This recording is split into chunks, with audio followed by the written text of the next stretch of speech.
विद्यार्थी साथियों, जय हिंद। राष्ट्रीय शिक्षा नीति 2020 के अंतर्गत फर्स्ट ईयर के वोकेशनल कोर्स जैविक खेती या ऑर्गेनिक फार्मिंग के फर्स्ट यूनिट के तीसरे चैप्टर पर आधारित इस वीडियो में आपका स्वागत है। इसमें हम बात करेंगे मिट्टी को जैविक खेती की मिट्टी और जुताई में कैसे बदला जाता है।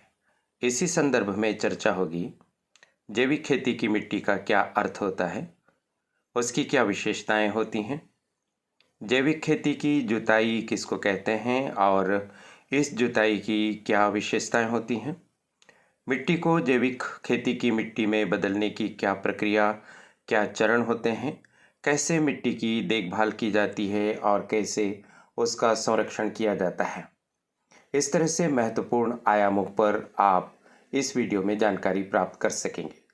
जब इस तरह का कोई प्रश्न आए तो सबसे पहले आप भूमिका लिखिए और भूमिका में जैविक खेती के बारे में बताइए। जैसे जैविक खेती प्राकृतिक तरीकों से मिट्टी की उर्वरता और स्वास्थ्य को बढ़ावा देने का एक सतत तरीका है। इस प्रक्रिया में रसायनों के बजाय जैविक पदार्थों का उपयोग किया जाता है। जैविक पदार्थों में खाद, कंपोस्ट और हरी खाद जैसे प्राकृतिक पदार्थ शामिल हैं। इसके पश्चात आप बताइए कि जैविक मिट्टी का क्या अर्थ होता है।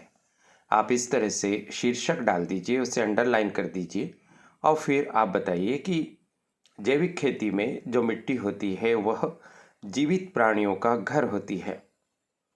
यह मिट्टी की संरचना, जल धारण क्षमता और पोषक तत्वों की उपलब्धता को बढ़ाने वाली मिट्टी होती है। इस मिट्टी में रासायनिक उर्वरकों और कीटनाशकों का उपयोग नहीं होता है, जिससे कि जैविक गतिविधि और जैव विविधता बनी रहती है।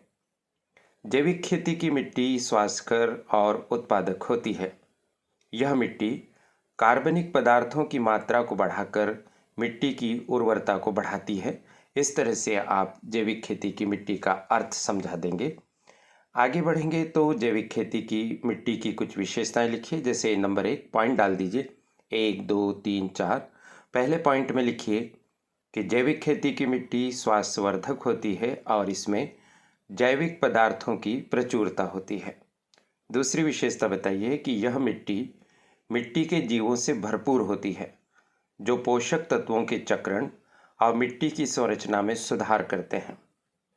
तीसरी विशेषता है कि जैविक खेती की मिट्टी में पानी धारण करने की क्षमता अधिक होती है, जिससे सूखा प्रतिरोध बढ़ता है और बार बार सिंचाई करने की आवश्यकता भी नहीं होती है।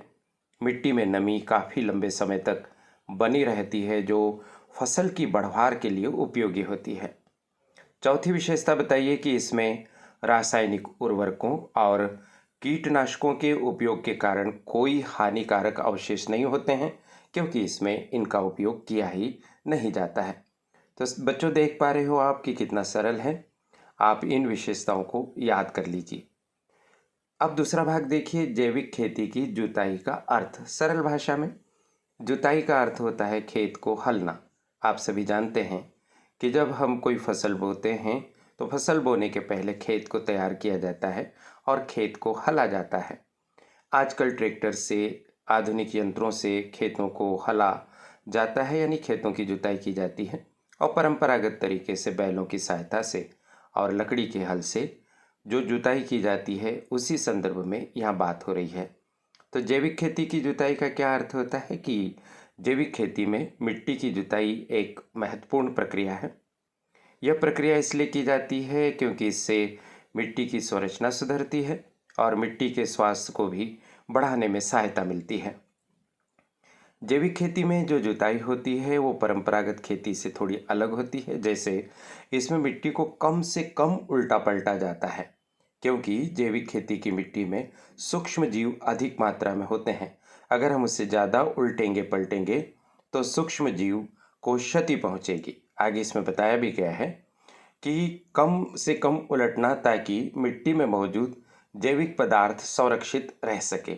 तो इस तरह से जैविक खेती की जुताई की जो मुख्य विशेषता आपको ध्यान में रखना है वो ये है कि इसमें मिट्टी को कम से कम उल्टा और पलटा जाता है।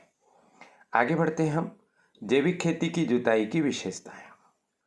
क्या विशेषता है? जो अभी हमने बात की कि इसमें खेती में हल्की जुताई या बिना जुताई का उपयोग किया जाता है, जबकि जो पारंपरिक खेती होती है उस पारंपरिक खेती में जुताई बहुत गहराई तक की जाती है। लगभग 9 से 12 इंच तक खेत की जुताई की जाती है, जबकि जैविक खेती में या तो हल्की जुताई की जाती है और कई बार जब नो टील एग्रीकल्चर का उपयोग किया जाता है तो बिना जुताई के भी खेती की जाती है। दूसरी विशेषता यह है कि इसमें मिट्टी की संरचना को नुकसान नहीं पहुंचता। मिट्टी में जो जैविक पदार्थ होते हैं उनका क्षरण कम होता है और साथ ही साथ इस जुताई के कारण मिट्टी की पानी सोखने की क्षमता भी बढ़ जाती है, यानी पानी अधिक समय तक मिट्टी में रह पाता है। अगर हम मिट्टी को जैविक खेती की मिट्टी में बदलेंगे तो उसका क्या महत्व होगा? सबसे बड़ा महत्व तो यही होगा कि अच्छी फसल पैदा होगी और यह जो फसल होगी यह स्वास्थ्यवर्धक होगी। इस फसल का उपभोग करने वाले मनुष्य या पशु पक्षी जीव जंतु आदि के स्वास्थ्य पर इसका प्रतिकूल प्रभाव नहीं पड़ेगा अगर हम इस मिट्टी से फसल तैयार करेंगे। दूसरी इसका महत्व यह है कि ऐसी मिट्टी में पोषक तत्व बने रहते हैं, पोषक तत्वों का नुकसान नहीं होता है। और तीसरा महत्व यह है कि यह मिट्टी जैविक गतिविधियों को बढ़ावा देती है। चौथा महत्व का पॉइंट यह है कि जैविक खेती की मिट्टी में जल धारण की क्षमता सुधरती है। जल बहुत समय तक उसमें रहता है, नमी बनी रहती है। अगली विशेषता या अगला महत्व इसका यह है कि इस मिट्टी से मिट्टी का कटाव कम होता है, क्योंकि इससे मिट्टी की संरचना सुधरती है।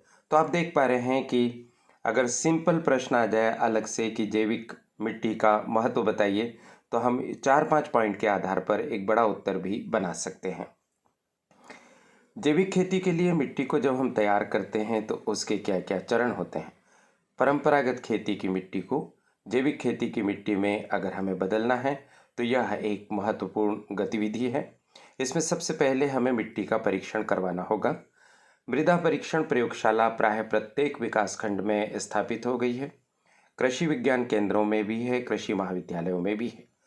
निजी मिट्टी परीक्षण प्रयोगशालाएं भी हैं। हम किसी भी प्रयोगशाला का उपयोग करके मिट्टी का परीक्षण करवाते हैं सबसे पहले, जिससे हमें मिट्टी के पीएच, पोषक तत्वों और जैविक गतिविधियों की जानकारी मिल जाती है कि इनकी अभी क्या स्थिति है और इसमें हमें क्या बदलाव करना होगा। दूसरा इसका चरण होता है मिट्टी में सुधार करना।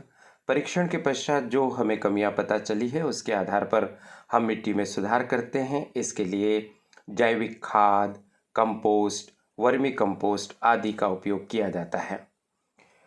तीसरा इसका चरण होता है जुताई और मिट्टी तैयार करना।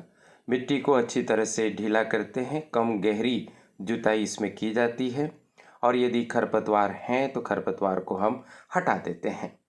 इसके बाद फसल चक्र का उपयोग करते हैं। अलग अलग प्रकार की फसलें बदलते हुए सीजन में हम उपयोग में लाते हैं, जिससे मिट्टी की उर्वरता शक्ति बनी रहती है और बढ़ती भी है। इस तरह से 4 चरणों के माध्यम से हम परंपरागत खेत की मिट्टी को जैविक खेत की मिट्टी में बदल पाते हैं। साथियों, अब जो जैविक मिट्टी हम बनाते हैं उसमें क्या क्या उपयोग में लाना चाहिए, कौन से जैविक खाद और उर्वरक हम प्रयोग में लाएं तो हमारी मिट्टी जैविक खेत की मिट्टी में बदलेगी। तो यहाँ आप देख पा रहे हैं हम 4 प्रकार के खाद और उर्वरक की जानकारी आपको दे रहे हैं। एक है कंपोस्ट। कंपोस्ट के अंतर्गत जैविक पदार्थों जैसे पत्तियों, घास और खाद्य अपशिष्ट का अपघटित जो मटेरियल बचता है उसका हम उपयोग करते हैं। इससे मिट्टी में पोषक तत्व बढ़ते हैं और मिट्टी की बनावट भी बेहतर बनती है। दूसरे क्रम पर वर्मी कंपोस्ट। वर्मी कंपोस्ट यानी केंचुआ खाद। केंचुओं के द्वारा बनाई गई ये खाद्य अपशिष्ट हैं और इसमें अन्य कार्बनिक पदार्थों का अपघटन भी सम्मिलित होता है। यह मिट्टी बहुत ही पौष्टिक और लाभदायक होती है। हम हमारी सामान्य खेत की मिट्टी में वर्मी कंपोस्ट का उपयोग करेंगे। हरी खाद साथियों आज के ज़माने में बहुत ही महत्वपूर्ण है। बहुत कम लागत पर हरी खाद तैयार होती है। इसमें नाइट्रोजन फिक्सिंग या नाइट्रोजन स्थिरीकरण करने वाली फसलों को उगाया जाता है, जैसे ढेंचा है और भी कई तरह की फसलें हैं, खास करके दलहनी फसलें, और बाद में उन्हें मिट्टी में मिला दिया जाता है।